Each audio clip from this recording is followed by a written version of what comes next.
Всем привет! Это Киноалания. На календаре четверг, а значит самое время полистать список новинок и понять, что стоит смотреть на большом экране на этой неделе.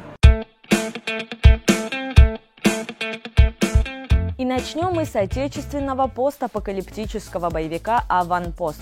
И даже не вздумайте ставить на нем крест из-за того, что он российского производства. Этот фильм действительно может вас приятно удивить. События разворачиваются в недалеком будущем. Неожиданно во всем мире происходит некий катаклизм. На всей планете исчезают связь и электричество. Остается лишь небольшое светлое пятно в Восточной Европе. Все, что военные находят за границей этого круга, шокирует. В магазинах, в автомобилях, на дорогах, в зданиях, больниц и вокзалов повсюду следы столкновений, но с кем неизвестно.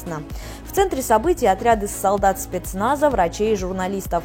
Они составят последний аванпост человечества, который сразится с таинственными захватчиками. Этот сюжет, возможно, не потрясет вас своей оригинальностью, но фильм сделан на очень достойном уровне. Режиссер «Аванпоста» Егор Баранов, до этого занимавшийся созданием франшизы «Гоголь». Его «Аванпост» – некая смесь жанров, где есть и напряженный экшен, и неоновый визуал будущего, отдаленно напоминающий «Бегущего по лезвию».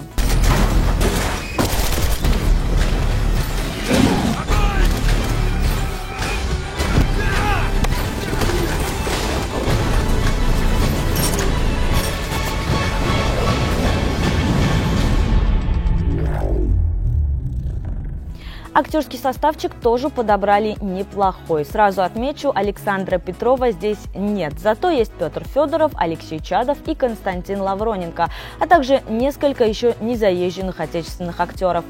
Сделали и небольшой реверанс теме растущего феминизма. Отрядом здесь руководит не суровый мужчина, а подполковник ГРУ в исполнении Ксении Кутеповой. Ну и еще одна вещь, о которой я не могу не сказать. Специально для «Аванпоста» трек написал Майк Шинода. Да, вы не ослышались, тот самый Майк Шинода, один из основателей группы Linkin Park.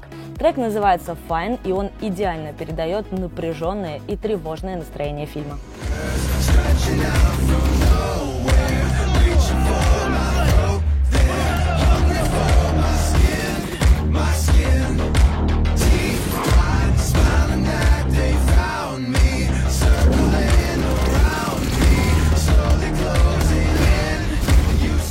Подведем итог. «Аванпост» – очень неплохое отечественное кино, которое действительно стоит посмотреть на большом экране. Если вы любите фильмы о постапокалипсисе и хорошие боевики, вперед за билетами! Компанию постапокалипсису на этой неделе на больших экранах составят развеселая комедия, жуткий хоррор и запутанный детектив.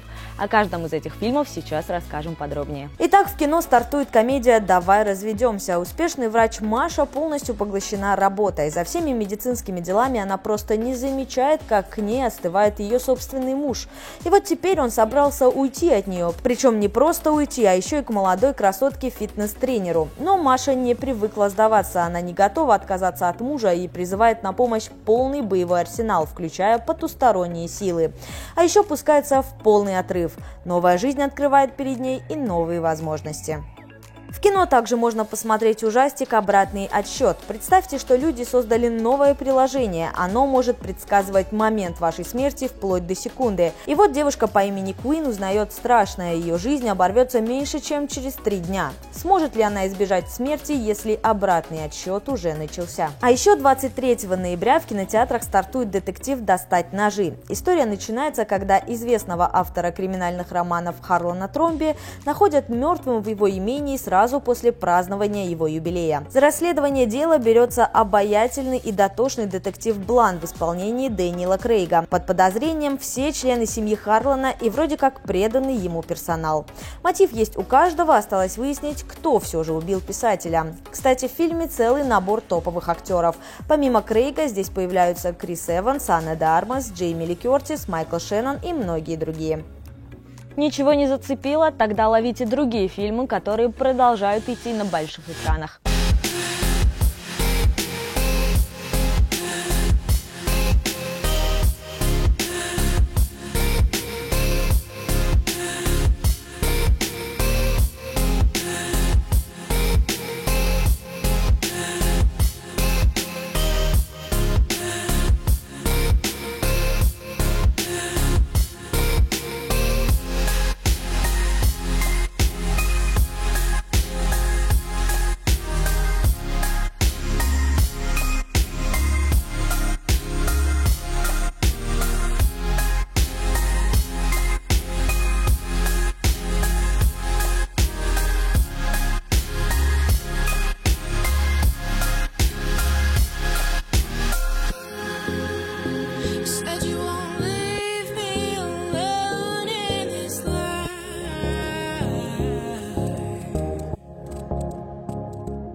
Ну а в этой рубрике у нас еще один топовый фильм о будущем, который поклонникам жанра обязательно нужно посмотреть. «Потрошители» — кино жестокое, действительно крутое, приправленное чернейшим юмором и диким экшеном. В мире будущего существует компания, которая выпускает искусственные органы. Вы можете пересадить себе все, что угодно, и даже в кредит. Но если вдруг вы просрочили выплату хотя бы на день, за вами придут они, потрошители. Их задача — вернуть компании ее собственность, просто вырезав орган из человека. Но что если один из потрошителей сам окажется не способен заплатить за пересадку? Главные роли в фильме исполнили голливудские звезды Джуд Лоу и Форест Уитакер. На пару они кромсают людей и безжалостно забирают у них почки, печень и сердца.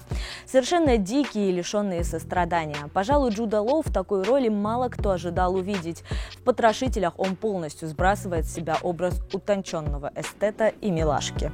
Главная фишка «Потрошителей» в том, что он по сути ни на что не претендует. Этот фильм отчаянный и драйвовый, с кучей крови и черных шуток. Такой же, как и его режиссер, тогдашний дебютант Мигель Сапочник. Это сейчас его имя знает каждый фанат «Игры престолов», ведь именно он снимал легендарную «Битву бастардов».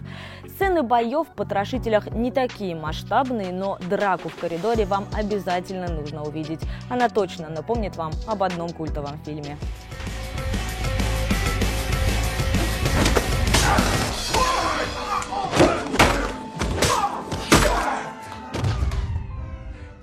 А вообще говоря, о «Потрошителях» вам нужно знать несколько вещей. Этот фильм точно не стоит смотреть впечатлительным натурам и детям, так как крови и смертей на экране будет огромное количество. А еще здесь будут крутые Джуд Лоу и Форест Уитакер, легендарная песня «Sing It Back» и концовка фильма, которая точно взорвет вам мозг. Приятного просмотра! Ну а у нас на этом все. Смотрите хорошие фильмы и увидимся в кино.